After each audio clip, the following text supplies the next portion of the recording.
So, you one of them people that call Zhongli daddy, and you happen to get him. Congrats.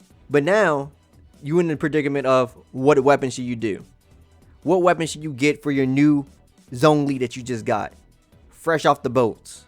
Well, let me tell you one thing you should not do. Unless you are well, you should not go for the weapon banner, period. It's not worth it. Let me tell you once again why the weapon banners, unless you just have primo gems out the woo law, why you should not summon on these banners. Let's talk about it again.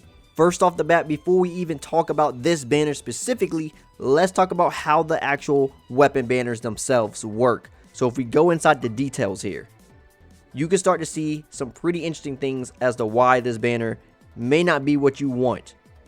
So when you first look at it, you see the percentages. So the percentages are already higher than character proc. So when you proc this, 75% chance is going to be one of the two weapons you see when you get the 5-star. Pretty nice. Same thing with the 4 stars. Okay, cool. That's all and dandy. But as you see, there are 2 of them.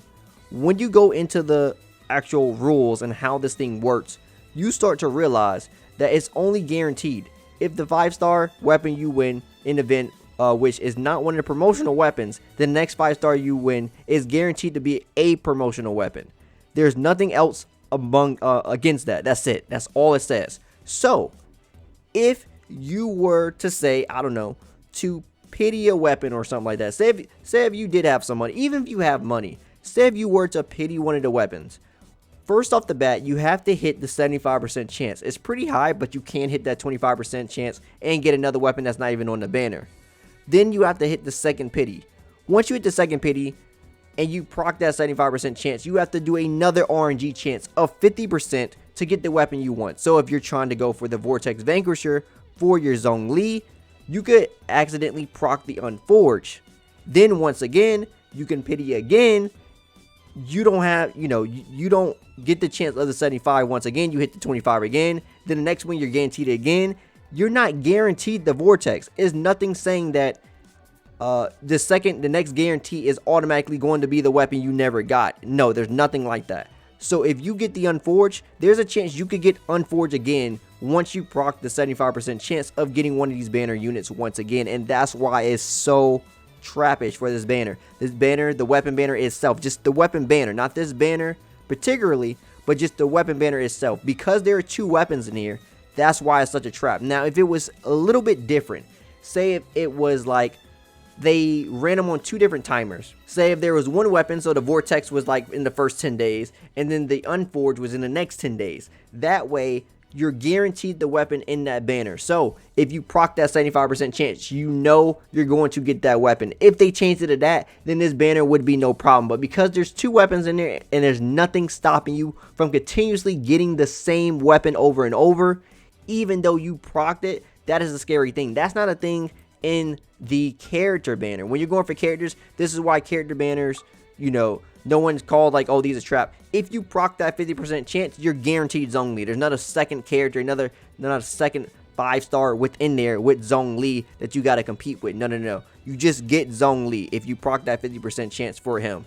Now, if you proc the other 50%, then obviously you're going to get any other character within the banner, but that's just another thing. But you have 2 ways of RNG to go with when it comes to weapon banners. That's just something you have to realize, and that's why they're so scary to pull for. Even if you are a person that's willing to spend some money within the game, it's still something that's a little scary. Just keep that in mind. Let's talk about these weapons specifically, and is the banner even worth pulling for if you even want to do a chance of it after me already explaining it? Is it something you want to invest in? Let's talk about these weapons right now. Alright, so I'm not going to waste y'all time. We're going to go ahead and go into the spear, and then we're going to go into the actual greatsword. Before we start talking about the 4 stars, let's go and talk about the Vortex Vanquisher. So, the skill is increase shield strength by 20%.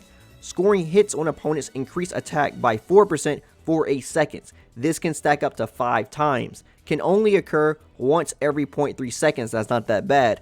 While protected by a shield, this attack increase effect is increased by 100%. So, basically what happens here is because it's increased by 100%, you're going to be getting 8% attack here. And that's going to be able to stack up to 4 times. So you're going to get increased shield strength by 20% plus max stats of 8% times 5, which is going to give you 40% attack bonus for 8 seconds. This can occur only once per 0.3 seconds for his the stacks and stuff like that.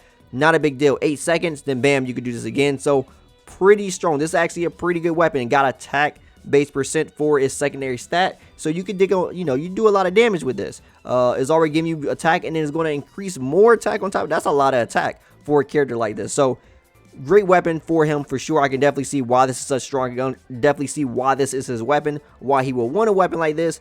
This will definitely work on him for sure. He already has a very strong shield, and the shield is on a low cooldown too. So because the shield is not actually on that high of a cooldown, you can actually have this up pretty reliably as far as the attack increase effect for the 100% to get more attack on this actual scoring system here for when you score the attacks for the percent and stuff like that. So you can actually get that pretty reliably because of its short cooldown. So that's not bad.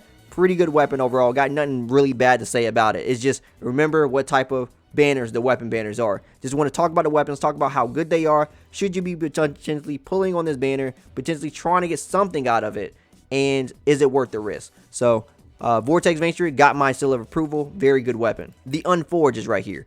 This is probably going to be the weapon that you'll use for your Xinyan.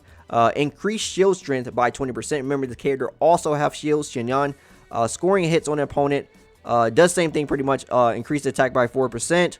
Only can occur once every 0.3 seconds while protected by the shield. This attack increase effect by 100%. Now, Xinyan, along with Constellations, is a character that can also reduce enemies' physical resistance and increase her physical resistance when it comes to shield. So not only is the shield strength going to get stronger, but she's also just going to do more damage with a weapon like this at her disposal because of the shield on her as well. So you're going to increase the shield strength, and you're going to get more damage because of the shield strength. So very nice set, completed with with a good artifact set as well. This could be pretty damaging for a character like her. So once again, got nothing really bad to say about it. Attack percent again for the secondary stat, same thing like the other one. Very good. I mean, it's the same thing. It's just for a great sword user, and she fits the bill pretty reliably with that in mind because of how her shields work. Now her shield is going to be of a longer cooldown than his, but it still works pretty reliably as well with that in mind. So just keep that.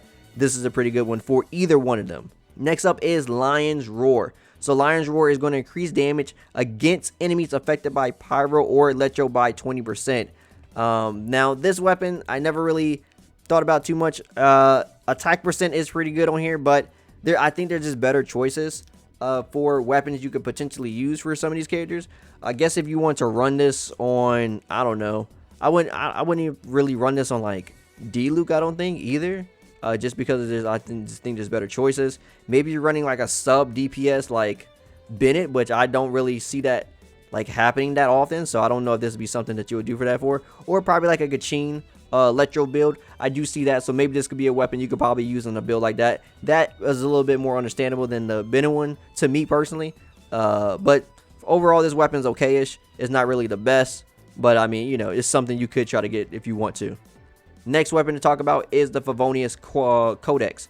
This going to give you critical hits have a 60% chance to generate a small amount of elemental particles, which will regenerate 6 energy for the character. Can occur once every 12 seconds, and it has energy recharge already attached to it. So it has energy recharge for the secondary stat, and then to actually, complement that, it gives you a 60% chance to generate a small amount of elemental particles, but it has to be critical hits. So the character that you're using this on got to have pretty decent crits on them to be able to get this to even happen. And once again, it's on that 12-second cooldown, which is pretty long. 6 energy, not that much. I mean, you will have to practice a decent amount of times to get this to happen. I mean, 6 is okay, but having it on energy recharge also will like help that out as well, as far as getting a maximum, really good energy. So as long as you have crits, you could complement this pretty well, and you can have a character that can have their ultimates up pretty high. Now, as far as what characters would use this like this, I personally wouldn't use this book.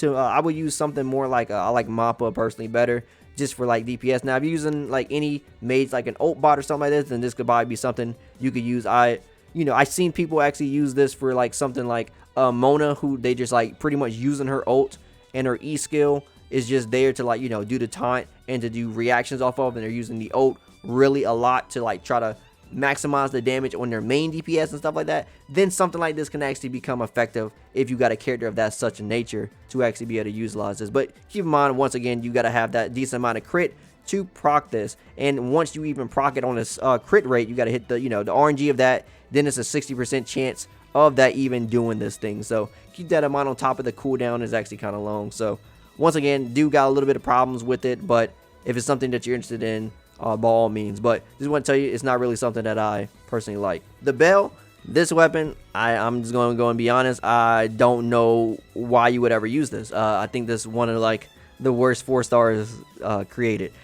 Taking damage generates a shield, so you got to get hit to generate the shield, which absorbs damage up to 20% of max HP. Okay, this shield lasts for 10 seconds or until broken and can be triggered once every 45 seconds. So you take damage, you get a shield that absorbs up to 20% of your max HP, and it can only be done every 45 seconds. While protected by the shield, the character gains 12% increased damage.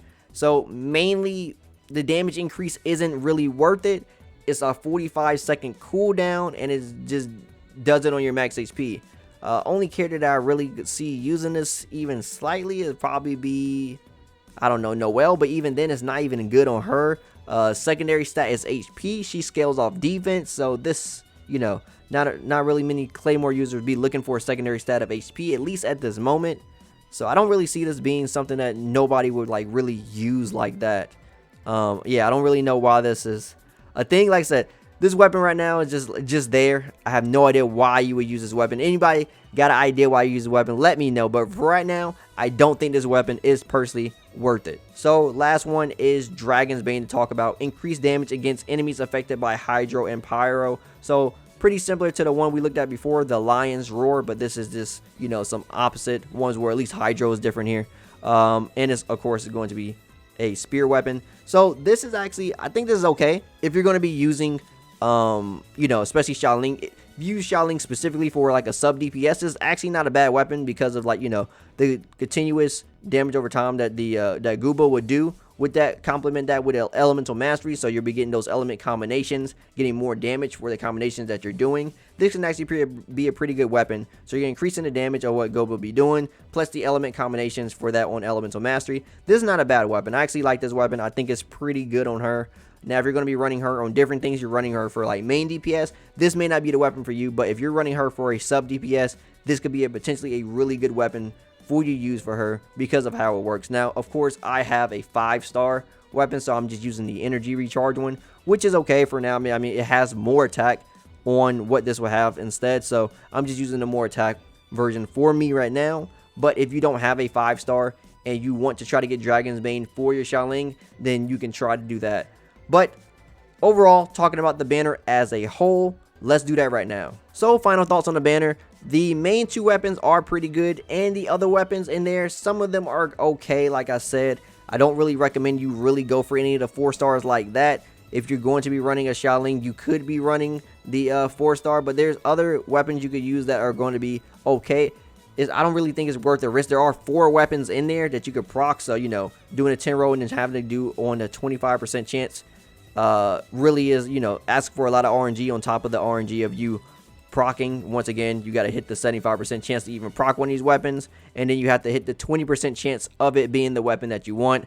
A lot of RNG involved in that with the procking, with it actually being something you want and stuff like that. Just keep that in mind. But as far as the 5 stars, all really good weapons. It's just, once again, explaining the banner to you guys, I just do not think is worth it. Very strong weapons, but if you want to go for it, by all means, do what you want to do. I just like to put the information out there so you can make the best choices possible. Anyway, if you like anything I said today, drop me a like. I greatly appreciate it. And if you want to hear more from me, follow me on socials. Also, don't forget to subscribe and turn on notifications so you know the next video goes live. As always, my name is Dyken, and I'll see y'all next time. Signing out.